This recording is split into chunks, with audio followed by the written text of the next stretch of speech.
Hello and welcome, and a very special welcome to another episode of course, Chai with SN, coming to you with the kind compliments of FMF Finest Premium Ceylon Tea. Thank you, FMF, for your support.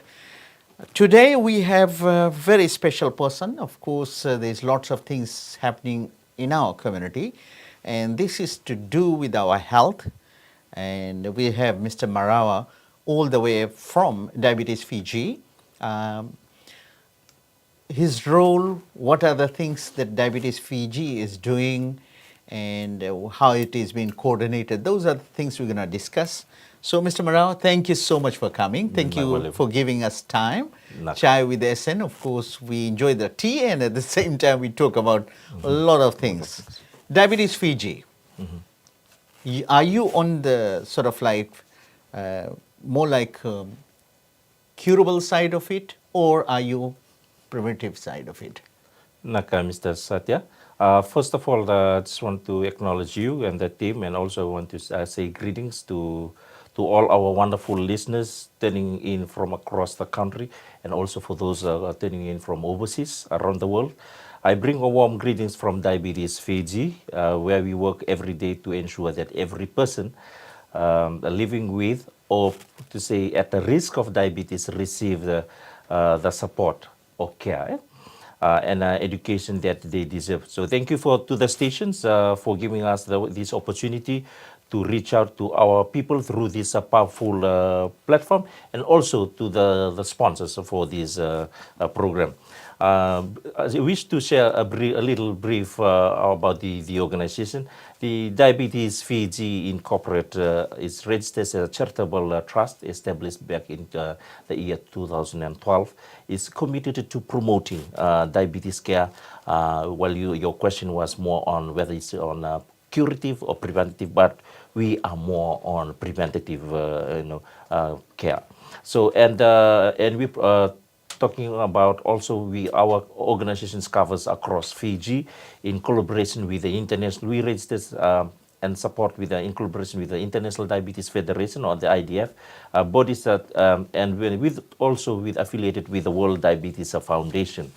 Diabetes Fiji has successfully implemented various initiatives and aim to improve diabetes care and awareness. So the organizations, I've alluded earlier, we dedicated and committed ourselves in the preventative measure through the primary health care programs, support the Ministry of Health and Medical Services initiative. I may stop you from there moving further. So moving ahead, do you have some sort of stats telling us exactly what sort of percentage in terms of population people are suffering from diabetes, and what are the things that you are actually doing?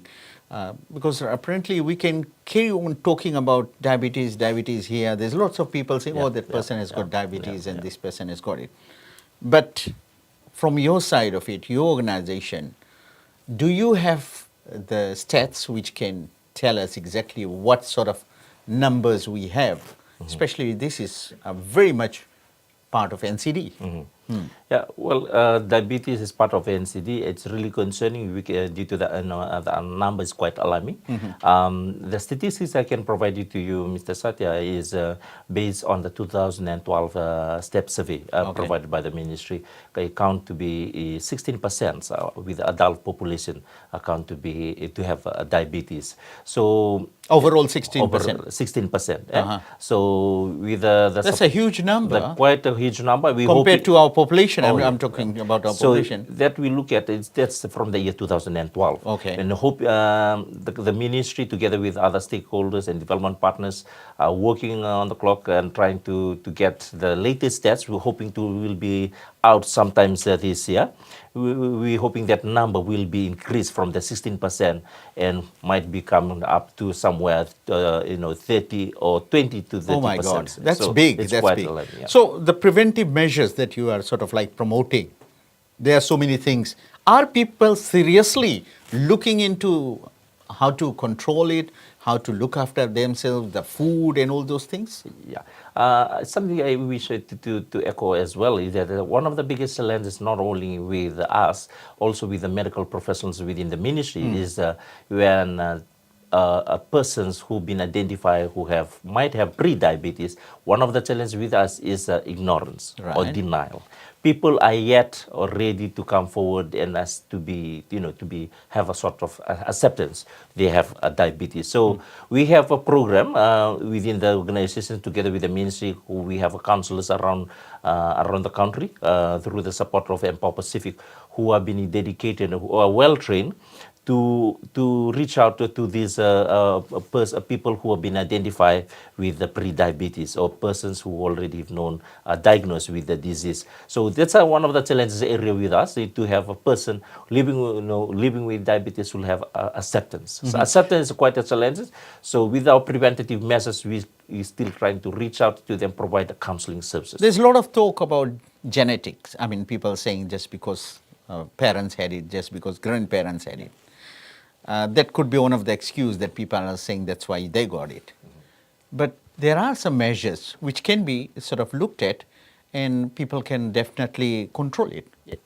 The thing with diabetes is the most important thing we usually advocate, they have to manage and control. Whether you have diabetes, when you have diabetes, something is really important for them to take heed or is to take control and manage their diabetes. For those who might say it's about a lifestyle, for those who, in other words, I can say lifestyle. People might say it's a genetic. Well, we have, our friends, families are out there where they know their family history, they have diabetes like genetic, but through their discipline with their lifestyle, they are not able. They can have diabetes. They used to say onset later in life, around 60 to 70 years of age. But the only thing you have to do, you have to take precautions. So taking heed of discipline yourself in terms of your diet, physical activity, mental health, and other measures that we usually shared with people who live with diabetes. The people who come to the center, diabetic center, they sort of like sort of looked at the food they eat, their nutritionist, they provide the details. Then after some time we hear again that the same person is either going through that leg amputation and on all those issues.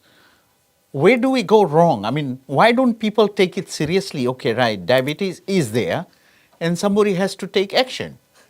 Thank you. Do they realize the seriousness of the whole thing? In the end of the day, we are all human. It's one of the biggest challenges a human being. You have to make the right decision making and the right healthy choices. Yes. So for us, with the organization as well with the Ministry of Health, they usually echo around, to make the healthy, righteous choices. We usually live in a family, we have distractions from friends, families talking about, and I know about foods and stuff who will distract you too for you to take. But the main thing they will always emphasize people living with diabetes to make the right healthy choices. So that's the biggest challenges with us. So with that, with our advocacy measure support, we always encourage family to stand by with a person living with diabetes. The last I read somewhere was in the South Pacific, the whole Pacific. I'm not talking about just Fiji. The numbers are big. And I don't know whether it's to do with the dalo, I don't know whether it's to do with sugar, or it could be any food. But definitely it is attached to the food that we eat. Yeah, we love our starch. Yes. In a way, we love our food. But the challenging around is a portion. I know that most of the time our nutritionists, our dietitians usually advocate more. It's about the portions. No matter about the food, but the portions. If you go back to that, to talk about cut it down on starch, more on vegetables, more on nuts and fruits. Proteins and all those. Yes, but more on the local, products and stuff. But the challenge around, we always love our food, but it's something that we need to share with our, the general public who are listening this afternoon. It's something that they need to take it is the portion. Probably it's not right for me to ask that, but having diabetes, can we cheat with our food at times? Or Yes, that's why we usually encourage people living with diabetes Yeah. and their loved ones. They can still enjoy the food. Yes, you still can. There's no harm or for you to. But the most important thing, you should have to make the right healthy choices. You can have in a week. They used to be like if you have a chance, an opportunity to attend to a nutritionist or dietitians regarding your meal plan. Yeah. They always provide you a cheat day, like once in a week. for Once you, in a cheat week. day. Okay. But if you kind of person that you can't control yourself, I rather encourage you, please avoid yourself from that. Okay. You also, earlier discussion, you also mentioned that diabetes is the mother of all the problems that we go through. Can you emphasize more on that? The questions, yes. When we had it, before we had this topic show, I would briefly on share that diabetes to be pound with where we see that it's mother for all NCDs. NCDs. Yeah, because when you're talking about diabetes, it covers mental health, All right. it covers renal failure, kidney failure, skin, foot, eye. So covers everything, whole body. So when you're talking about the complications or the management of diabetes, it's talking about the whole body. Yeah.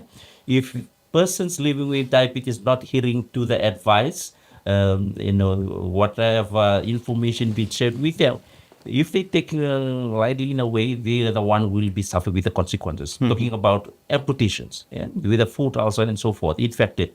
If they are not hit with the advice, they are the one who will be face the consequences.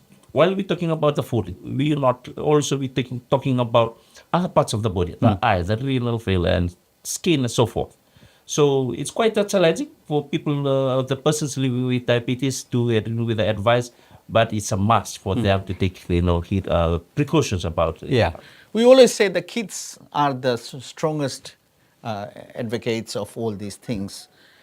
Can't it be sort of part of our school curriculum, or somehow we can have it in there, or once in a while to the school visits and sort of like tell them the positive sides of it, what are the goods and what are the worst scenarios? Thank you, Mr. Satya, for the questions. The organization, we have dedicated ourselves to form like an alliance for young people living with diabetes. So we have a total around 88 young people living with diabetes who are reached. What's the age, sort of like youngest? The youngest one, we have the 2-year-old. Oh my God. Yeah. Okay. So just imagine with a 2-year-old to living with the conditions, living with diabetes, and the journey from primary school to the secondary to tertiary, quite a challenging way. But the only way that we always encourage parents and carers for them to support them, whether they're educations or they're living every day, whatever, so forth. They have to support themselves. So with the organization, we have a program, young people living with diabetes, called the Young Diabetes PG. So with the organization, we've worked, just approach the means of education. It's something that it to be included in the curriculum for the ministry. It's still in the process of discussions how best to involve this the diabetes program into the Ministry of Health. We do understand that health promotions program is already In place. in place, so it's something that we need to include as well. With the so many cases that's coming up with the disabilities and all those things, are you getting any help from donor organizations or people living outside? Is there a program for that where you need such assistance and things like that? Definitely, as a charitable organization, we totally rely to the support from generous donors and partners. In terms of a support, we have a program with a disability within the organization that allows the support if we have that's something we urgently need. Just encourage our listeners from overseas who have planned something to support our wonderful community or people living with disability. Not only people living with disability, especially for people living with diabetes. Because when you're talking about diabetes, it covers in different aspects of parts of our body. When you're talking about that, one given a scenario in terms of amputations. So people living with diabetes who have foot ulcer. Yeah. It requires a form of specialized shoes for them, Right. like the moon boat and stuff, or even some mobility device, crutches, wheelchairs, commode, and so forth. We require to, if this donors out there who willingly to support us with this initiative to help our vulnerable communities. If they can reach out to us either by social media through Diabetes Fiji page or our telephone number. We have a mobile cell phone on 7721-512-513-514 and 511, and also on our landline 33008000, or they can visit our website, which they can contact us directly and see how best they can assist us, Okay. either in kind or in finance. Right. FMF Finest Premium Ceylon Tea, our kind sponsors. Thank you so much for your support. When you look at educating people, when you talk around, this is a very serious health issue right now, and I must say, it's very scary. There was a time when sort of like the population wise, our sort of like Itoke brothers and sisters, the numbers were low. Yeah. But now it has taken to another level, right? Definitely, you are quite right. When they used to make jokes around. I wish to share with us, with you this afternoon. They used to joke around that, oh, you can see a lot of number in our Indian, talking about the ethnicity, Indian friends and families from where they usually joke around. Oh, you can see that much more on at the clinic, at the health facility. But looking the other side in terms of complication, admission, you can see there's a big number of Itoke for admission. Right. So this you can see if you identify deeper and what is the real cause or what's the difference, that you can see that our Indian friends and family, they take precautions about their health. When these small things, either cut or whatever, they try to visit the health facility. Yeah. So To get it cured and cured things, yeah. and get at least help and Help, assist. So if you come to admission, then you see there's a number of Itoke who've been admitted related to diabetes. Diabetes, yeah. So there is one of those important things that's always being sort of said and promoted was do regular exercise and 40 minutes of walk or 1 hour of walk. It helps. Are there people really seriously looking at those of the things, either walk, drinking water, breathing, exercise, lots of sort of like cut down on all salt and all those things? Are there people really looking into that, or you still have to push big time? I might say, Mr. Satya, that it still need a push. So one of the things that I may say that in Fiji, people who are physically active are already active, You're right. participating in physical activity. That similar scenario happens in schools. You can see in school, like the past weeks, that people, our secondary students, will take part on Coca-Cola kids. So if you can identify deeper that people who are take part as like athletes, these are the physical one. What happened for those who are not participating athletes? So with our program, we have empowering those who are not physically active to be physically. Basically. So that's the same scenario too happens to other activities around different communities where we live. People who have been active, those have been moving around. Yeah? So what happened to those who are not physically active? That's something that we always encourage our communities and different areas that we live in. We try to encourage the whole community to be involved, to participate, not only for those already physically. Basically. Finally, what message do you have for the people, especially those who have got diabetes or those who are approaching that age that they might get diabetes because of the nature of food they eat and their families? What strong message you have so that we can have lots of preventive measures? To conclude, I wish to share this to our listeners. Your body is a gift. Treat it with love and care. Even if you have diabetes, you can live in a full and a joyful life. Managing your health is a form of self-respect and respect for your family and your community. To the mothers, fathers, and the youths and elders, you are not alone. With the organization, Diabetes Fiji walks with you, and with faith, family support, and the right information, you can thrive. As it said, in our communities, Ambula Sawasawa, iti umayalama ni tamata, a healthy life begins from within. Let all rise together, villages, towns, churches, schools, and workplace to fight this silent killer. If you or your loved one is affected, reach out. Ask questions. Visit your nearest health facilities. Join a wellness group. Take one step at a time because every small action matters. On behalf of Diabetes Fiji, we thank you all and we say be strong, be informed, be well. Binakabagalew, and may you bless with a good health and long life. Menaka, thank you, Mr. Marawa. FMF Finest Premium Ceylon Tea, our kind sponsors, of course, for this special episode. Thank you so much for coming in our studios. No worries. Naka, sir.